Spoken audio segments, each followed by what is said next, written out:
창세기 41장 34절부터 제가 읽겠습니다. 파라오께서는 이 일을 행하시고 그 땅을 치리할 관리를 임명하셔서 7년의 풍년에 이집트 땅의 5분의 1을 거두게 하며 그 관리들로 다가올 풍년에 모든 식량을 거두고 그 곡식을 파라오의 수하에 쌓아두어서 성들에서 식량으로 간직하게 하소서. 그 식량이 이집트 땅에 임할 7년의 흉년에 대하여 땅에 저장되면 그 땅이 흉년으로 인하여 멸망치 않으리이다 하니라. 여기까지입니다. 아멘. 자, 이 말씀 위에 기도드리겠습니다. 자, 오늘 오전에 설교 제목은 그 날을 대비하라. 그 날을 대비하라. 일에는 모든 것이 때가 있습니다. 옛날 사람들이 하는 말에 나이가 한 살이라도 젊을 때 공부하라고 한 말이 지금도 기억이 납니다. 현재 나의 모습을 볼 때 그렇게 이야기했던 분들의 이야기가 실감이 나는 것이죠. 나도 후배 어린 성도들에게 동일하게 이야기해주고 싶은 마음입니다. 이렇게 공부를 한 대로 바로바로 기억되는 능력이 효율적으로 작동하는 나이가 있듯이 모든 일에는 가장 적합한 시기가 있는 것입니다. 이 시기를 놓치게 되면 일의 낭패를 보는 것이 대부분 사례입니다. 이런 일이 있죠. 매번 여름이면 대형 홍수가 발생합니다. 홍수가 발생하면 그것을 수습하냐고 난리도 아닌 겁니다. 모든 언론에서 다루는 결론은 무엇이냐? 막을 수 있는 일이었다. 이것은 인재였다. 이런 말을 하는 것입니다. 그 국가적으로나 개인적으로 이 재난에 대해서 조치들이 이루어지는데 그것도 잠시뿐입니다. 사전에 처리하지 못하고 꼭 사건이 발생한 후에야 해결하려는 방식이 바로 요즘 우리들의 모습인 겁니다. 우리는 이것을 사후 약방문이라고 부릅니다. 이 사자성어의 의미는 사람이 죽은 뒤에 약을 구한다는 뜻입니다. 이미 때가 지난 후에 뒤늦게 대책을 세우거나 후회해도 소용없다는 말인 것입니다. 우리 속담에도 있죠. 소 잃고 외양간을 고친다는 말과 동일한 것입니다. 이제 추운 겨울철이 찾아왔습니다.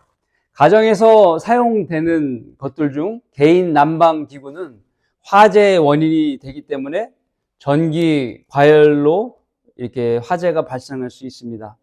그래서 자리를 비우는 동안에는 꼭 전원을 끄거나 혹은 타이머를 작동시켜서 너무 길게 놓지 말고 짧게 작동시켜서 하고 이렇게 하는 것이 좋습니다. 꼭 그렇게 해야 미리미리 방지할 수 있습니다. 그래서 일단 자리를 비우기 전에는 전원 끄고 플러그 뽑는 습관이 몸에 배어 있어야 되는 겁니다. 개인의 인생 성공도 이렇게 대비하는 습관에 의해서 좌우됩니다. 그래서 토스카니라는 사람이 있어요. 토스카니라는 이탈리아 사람이 있는데요. 그는 파르마라는 지역에서 태어났고 9살 때 파르마 왕립음악원에서 첼로와 작곡을 공부했습니다. 1885년에는 순회 가극단의 첼로 연주가로 이렇게 발탁되었는데요.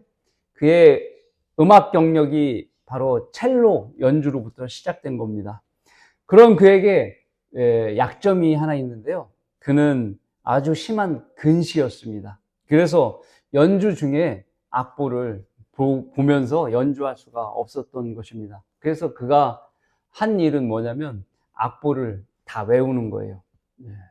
미리 외우고 연주회 나갔다고 합니다.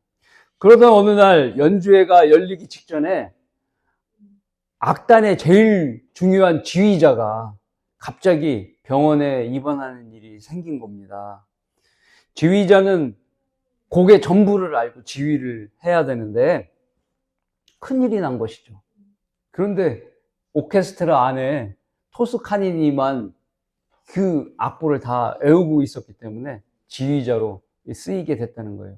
그는 세계적인 지휘자로 유명한 사람이 된 것입니다. 바로 이것이 첼로 연주자로부터 지휘자가 되게 된 계기가 된 것입니다.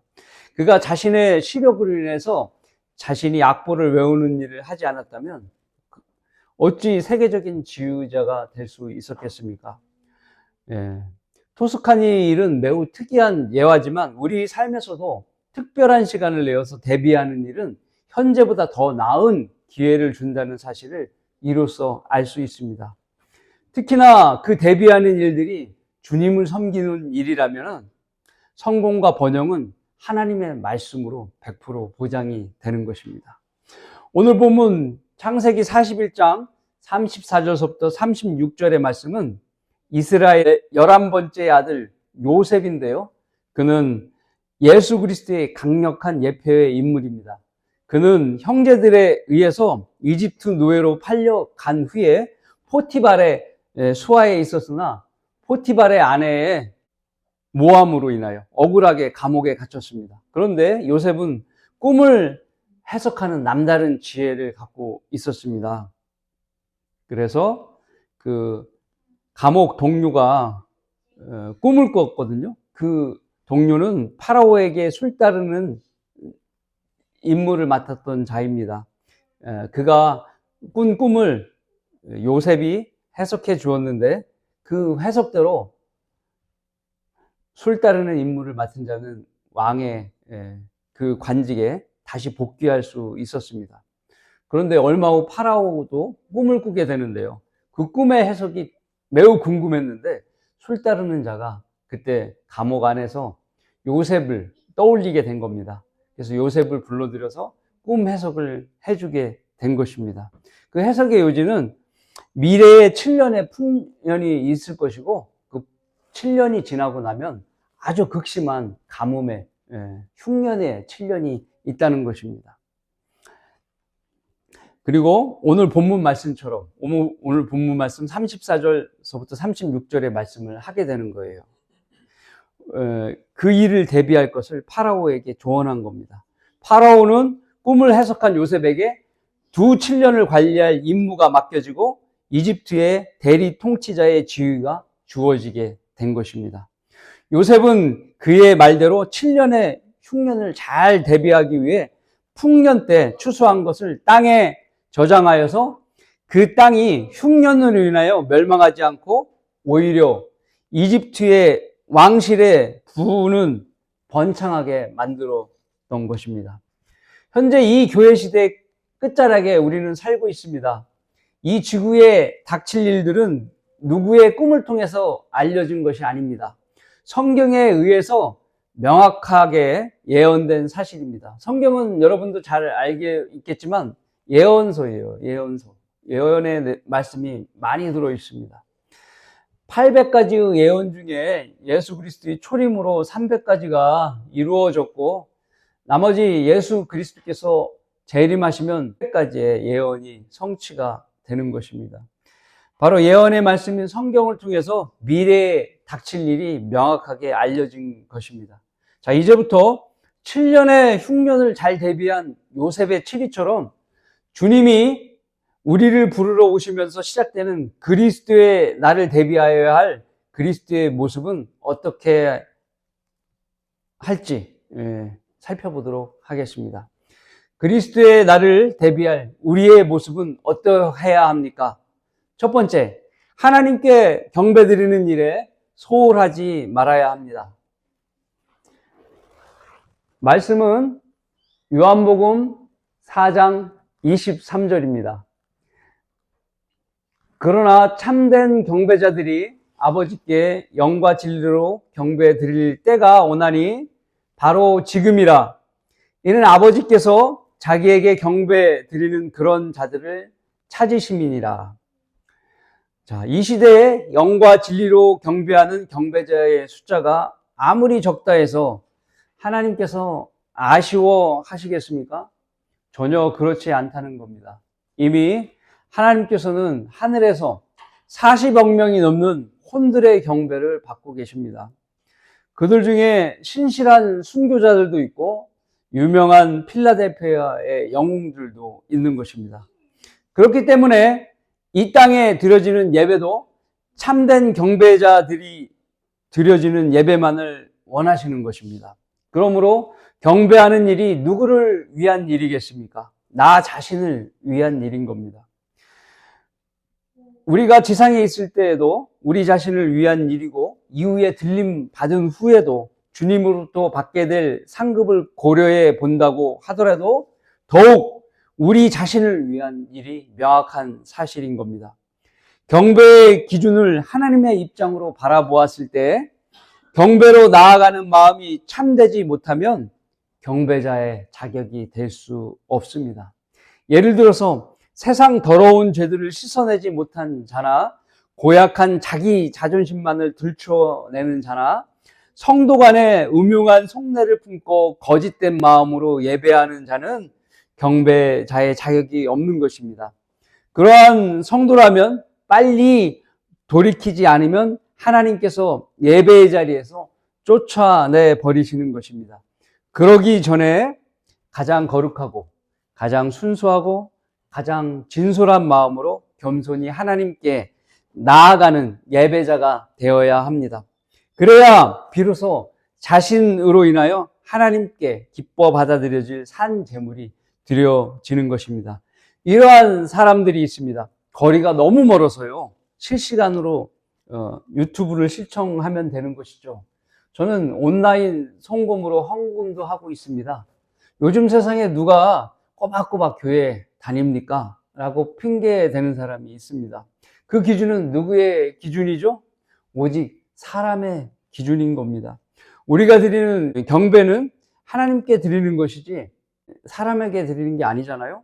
하나님의 기준에 합당하게 예배를 드려야 되는 것입니다. 만일 누가 몇 시간이 걸리는 거리라도 하나님께 예배 드리려고 열심히 찾아간다면 하나님께서는 그의 마음을 통해서 이미 경배를 받고 계시는 겁니다. 차를 운전하고 오는 그 순간부터 경배를 이미 받고 계신 것입니다.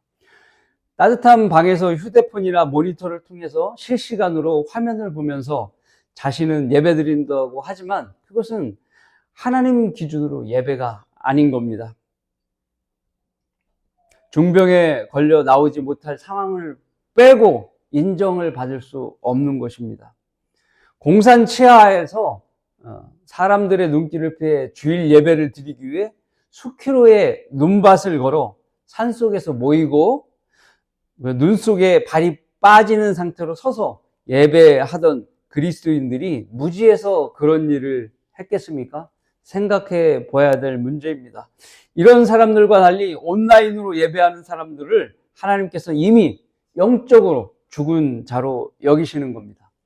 더욱이 영과 진리로 드려야 하는 경배가 경배의 가장 기본적인 조건인 것입니다.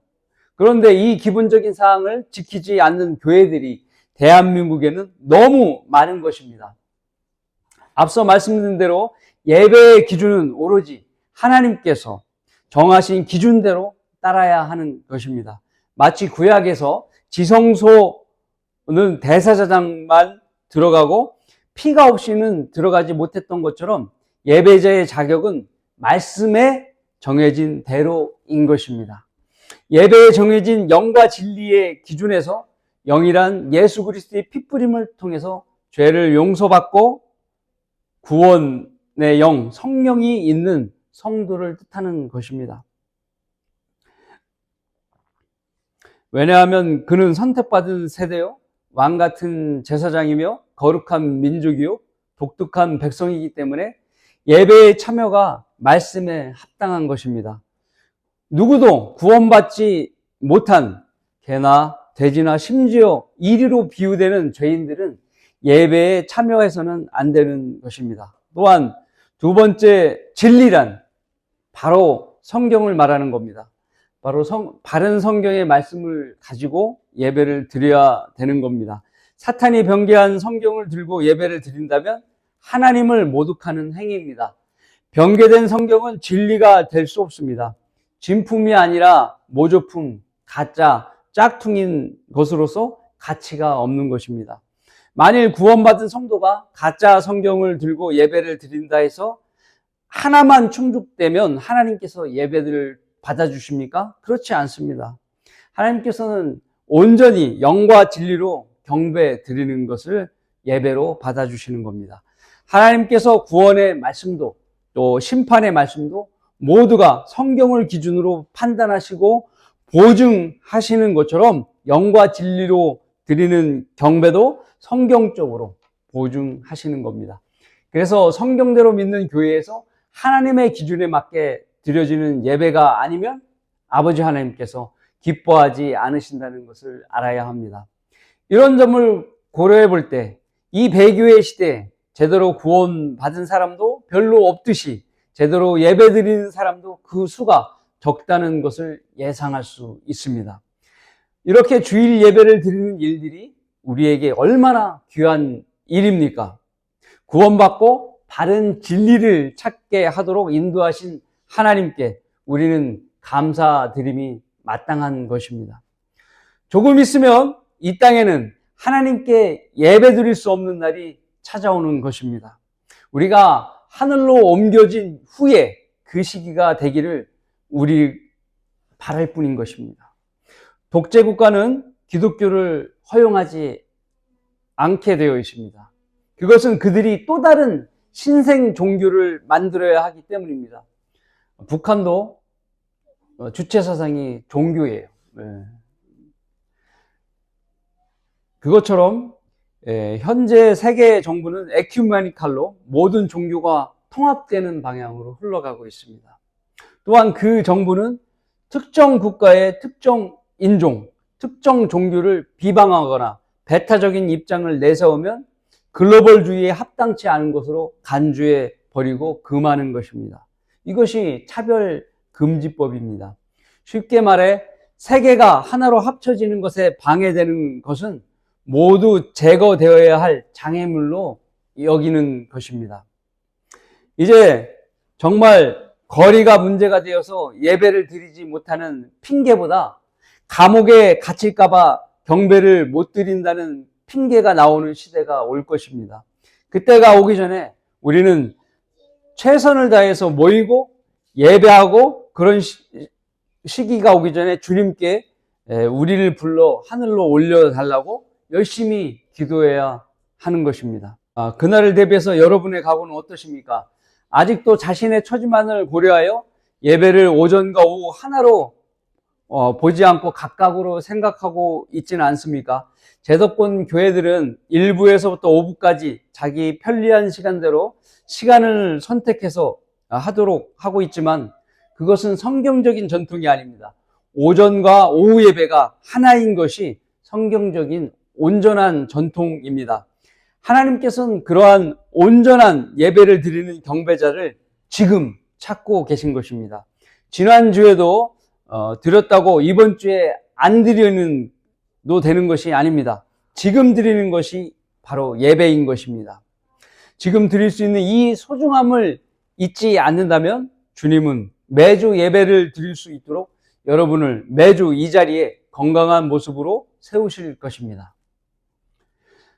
그리스도의 날을 대비할 우리의 모습은 어때야 합니까? 둘째로 형제를 사랑하며 소홀하지 말아야 합니다. 이 말씀은 요한일서 4장 20절부터 21절입니다. 어떤 사람이 나는 하나님을 사랑하노라 하면서 자기 형제를 미워하면 그는 거짓말쟁이라. 눈으로 본 형제를 사랑하지 않는 자가 본 적이 없는 하나님을 어떻게 사랑할 수 있겠느냐. 이것이 우리가 그분께 받은 계명이니 하나님을 사랑하는 자는 자기 형제도 사랑해야 하느니라. 매번 우리가 강조하는 내용은 자신이 하나님을 모시고 살고 있다는 것을 잊지 말라는 사실입니다. 자신이 주님의 성전이 되어 있다는 것을 망각하는 순간 우리는 곁길로 빠지게 되는 것입니다. 주님을 따르는 삶에서 육신적인 삶으로 끌려가게 되는 것이죠. 그러나 주님과 한 몸이라는 이 사실을 자신의 믿음으로 굳건히 붙들지 못한다면 주님을 기쁘시게 못하는 겁니다. 그래서 기도를 하지도 않고 또 하려는 마음도 시들시들해지는 것입니다. 생명력을 잃어가는 초목과 같이 되는 겁니다. 그래서 주 안에 가질 수 있는 어떤 성장도 이루어질 수가 없는 것입니다. 하지만 자신의 믿음이 그렇게 확고히 자리를 잡는다면 형제 자매를 바라보십시오. 오늘 설교에서 형제와 자매를 모두 형제로 통일해서 저는 부를 겁니다. 우리가 모두 하나님의 아들이므로 특별한 경우를 제외하고는 지금부터는 형제로만 표현할 것입니다. 알아들으실 때 형제 자매로 알아들으시면 됩니다. 형제도 또한 그 안에서 하나님께서 함께 하시는 몸이라는 사실을 절대로 잊어서는 안 될 것입니다. 교회가 바로 형제들과 예수 그리스도께서 함께 연합한 한 몸인 것입니다. 형제를 섬기는 것은 교회를 섬기는 일이 되는 겁니다. 어느 형제는 목사로 하나님의 일을 섬기고, 어느 형제는 집사로, 어느 형제는 복음 전파로, 어느 형제는 아이들을 가르치는 일로, 어느 형제는 주차하는 일로, 어느 형제는 교회를 청소하는 일로, 그렇게 각자가 교회를 섬기는 것입니다. 서로 협력하는 거예요. 그런 섬기는 일에 혼자 할 수 있는 것이 아니라 서로 돕고 힘을 합쳐야 가능한 일인 겁니다. 어느 형제는 가정이 어려워서 섬기는 것이 힘들면 또한 그를 도와야 하는 것이고, 어떤 형제가 몸이 아프다고 하면 물질적으로나 기도로 도울 수 있는 것입니다. 물론 성도를 돕기 위한 기도는 기본사항이에요. 만일 그 안에 하나님께서 계시지 않는다면 우리는 그를 사랑하라고 할 수 없는 것이죠. 우리가 사랑해야 할 대상은 하나님이시기 때문입니다. 오늘 여러분이 형제에게 화가 나서 심하게 대했다고 한번 해봅시다. 하나님을 먼저 생각했다면 자신이 그런 행동을 할 수 있겠습니까? 못하는 거예요. 만일 하나님만을 생각하여 그에게 모든 것을 참고 인내하며 자상한 태도와 권유로 친절을 베풀어 준다면 하나님께서는 그의 그런 행동을 통해 주님께서 높임을 받으시고 있다는 것을 아시는 겁니다. 하나님께서 기뻐하시는 것이죠. 그래서 하나님께서는 과거의 형제와의 문제를 모든 지각을 초월하는 능력을 통해서 시원하게 해결해 주시는 겁니다. 이스라엘의 다윗 왕 또한 사울의 악한 행동으로 인하여 얼마나 많이 위협을 당하고 쫓겨다니면서 수많은 죽을 거비를 넘겼습니까? 그러나 정작 사울을 죽일 기회를 맞이했을 때 다윗은 어떻게 행동했습니까? 보소서, 주께서 오늘 어떻게 굴속에서 왕을 내 손에 넘겨주셨는가를 오늘 왕의 눈으로 보셨나이다. 누군가 나에게 왕을 죽이라고 하였으나 내 눈이 왕을 아끼며 내가 말하기를 나는 내 주를 대적하여 내 손을 대지 아니하리니 이는 그가 주의 기름 부음 받은 자임이라 하였나이다. 사무엘상 24장 10절의 말씀입니다. 과거에 사울이 하나님께 기름 부음 받은 자였기에 하나님을 생각해서 그를 죽이지 않았다는 거예요. 또한 후일에 사울이 전쟁에서 죽었다는 소식을 듣고 다윗은 매우 슬퍼합니다. 그러나 사울을 죽였다고 하는 자처하던 그 자가 다윗에게 찾아왔을 때 다윗은 분노하면서 그를 역시 죽이게 되는 것입니다. 그렇게 하나님의 기름 부음 받은 자를 하나님을 생각해서 귀히 여긴 겁니다. 이와 마찬가지로 우리 각자는 하나님께로부터 성령의 기름을 부은 왕 같은 제사장입니다. 여러분이 성경에 왕 같은 제사장이라는 말을 고지를 들으셔야 돼요. 믿으셔야 되는 거예요. 어느 한 부분만을 믿고 다른 부분을 믿지 않으면 안 되는 거예요. 여러분은 왕 같은 제사장입니다. 그렇기 때문에 구원받은 사람들이 자기 멋대로 행동해서는 안 될 뿐더러 동일하게 기름 부은 바로 옆에 형제들을 남달리 사랑함이 마땅한 것입니다. 왜 그렇죠? 그 형제 안에 하나님께서 계시고 그 안에 계신 하나님으로 인해 그를 사랑함이 하나님을 기쁘시게 하기 때문인 것입니다. 그래서 마귀는 형제들을 갈라지게 합니다. 이간질해요. 서로 미워하도록 조장하는 겁니다. 잘 아셔야 하는 거예요. 그래서 목사를 대적하고 분파를 형성하는 일들을 하는 겁니다. 하지 않는 말을 만들어내고 모함하는 겁니다. 마귀가 시기와 교만과 의심과 미움을 심어주는 대로 받아먹는 성도가 되어서는 안 될 것입니다. 형제를 미워하고 있습니까? 그러면 하나님을 사랑하는 마음이 어디로 간 것이죠? 지금 찾아봐야 합니다. 바로 마귀가 빼앗아 가고 있다는 것을 깨달아야 하는 겁니다. 어떤 사람이 나는 하나님을 사랑하노라 하면서 자기 형제를 미워하면 그는 거짓말쟁이라. 눈으로 본 형제를 사랑하지 않는 자가 본 적이 없는 하나님을 어떻게 사랑할 수 있겠느냐. 바로 거짓말쟁이란 마귀의 습성을 지닌 것을 말한 것이며 이미 마귀가 들렸던지 아니면 거듭나지 못했던지 둘 중에 하나인 것입니다. 요한일서 3장 10절의 말씀입니다. 여기에서 하나님의 자녀와 마귀의 자녀가 드러나느니라. 의를 행하지 아니하는 자나 자기 형제를 사랑하지 아니하는 자는 누구나 하나님께 속하지 아니하니라. 하나님의 말씀을 성경대로 믿고 자신을 변화시켜야 하는 것입니다. 우리가 휴거되면 여러분이 지상에서 형제들과 사랑으로 연합하고 모이기를 힘쓰며 주님의 사역을 섬기는 일들이 사실상 종료되는 겁니다. 끝나는 거예요. 또한 이로써 모든 상급을 쌓는 일도 마무리되는 거예요. 더 이상 상급을 쌓을 수 없어요. 그러나 그 시간이, 남은 시간이 얼마 남지 않았어요. 정말 얼마 남지 않았어요. 그때를 대비해서 우리는 도역자이며 전우인 형제를 사랑함에 조금도 소홀히 해서는 안 되는 거예요. 누구를 위해서죠? 나 자신을 위해서인 겁니다. 그리스도의 날을 대비할 우리의 모습은 어떠해야 합니까? 셋째로, 복음을 전하는 일에 소홀하지 말아야 합니다.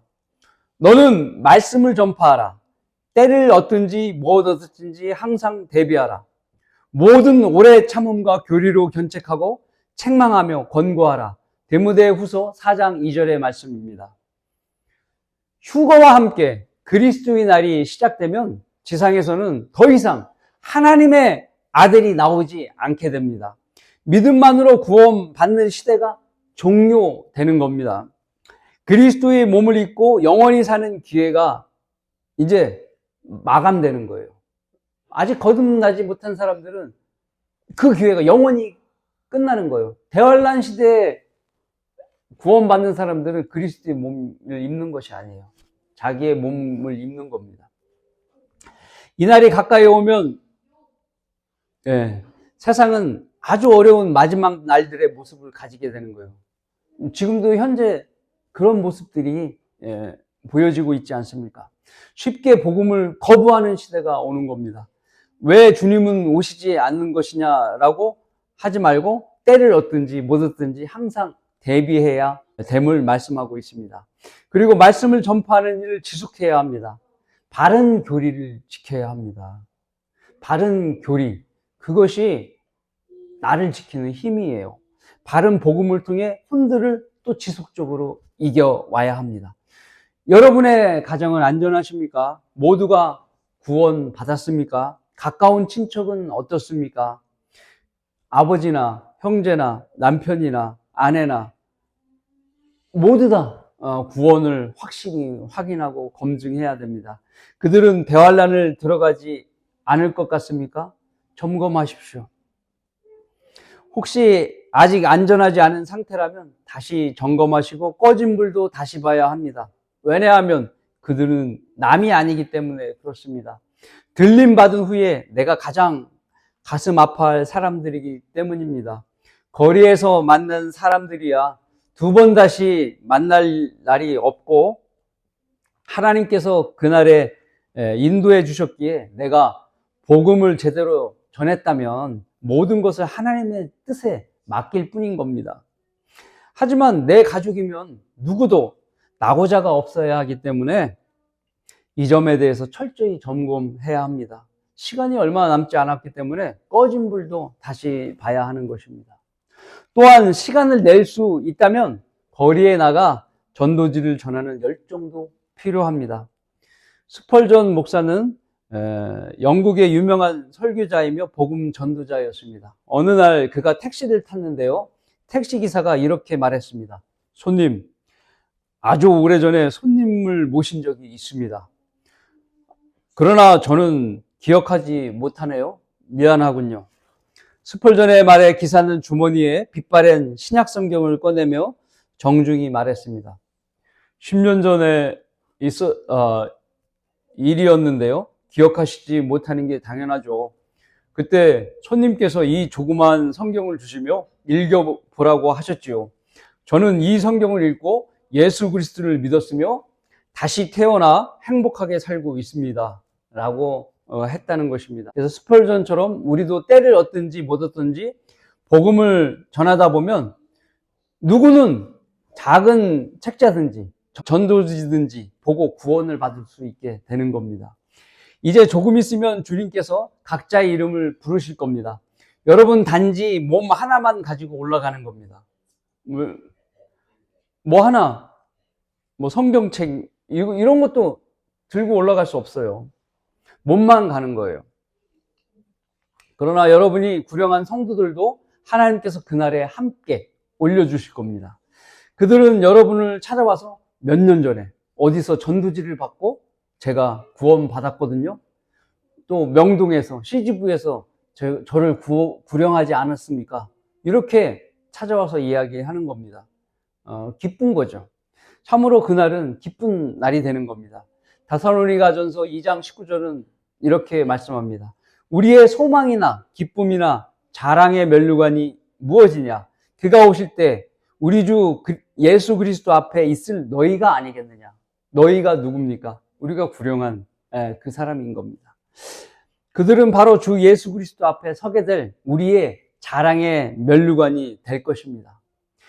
여러분 모두가 아시다시피 세상에서 복음을 전하고 혼들을 이겨오는 교회는 우리 교회밖에 없어요. 다른 교회는 없어요. 세상의 교회는 복음도 잘 모르고 전할 줄도 모릅니다. 심지어 우리에게서 떨어져 나간 교회조차도 배교자들의 모임조차도 제대로 거리 설교도 못하고 구령도 하지 못하는 것이 실정입니다. 하나님께서 능력으로 역사하는 이 교회에서 혼들을 이겨오는 일에 자신의 몸을 들이지 못한다면 얼마나 안타까운 일이겠습니까? 하나님의 능력을 경험하지 못하니까 안타깝게 되는 것이죠. 어떤 성도는 말합니다. 어느 날 아무리 노력해도 구원받는 사람이 없는데 최근에는 2사람씩 3사람씩 와서 정신없이 구원을 받습니다. 하나님께서 보내주시지 않으면 어찌 그들이 순수하게 복음을 듣고 이렇게 영접을 순조롭게 할 수 있겠습니까? 참으로 놀라운 일입니다. 이런 일들이 필라델피아 교회에 일어났던 일과 다르지 않는 겁니다. 그 시대에 아무리 유명한 복음 전도자가 설교를 한다고 해서 동시에 어떻게 수만 명이 구원을 받는 일이 생깁니까? 하나님의 능력이 아니면 이루어질 수 없는 것입니다. 이 배교한 라오디케이아인들의 교회 시대에 성경 침례 교회는 바로 필라델피아 교회처럼 하나님의 능력이 이어지는 유일한 교회인 겁니다.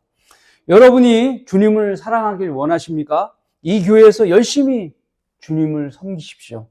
그리고 시간이 있을 때마다 만나는 사람들에게 복음을 전할 수 있는 능력을 주시라고 기도하십시오. 그리고 몸을 들이십시오. 이 일은 여러분 자신을 위한 일입니다.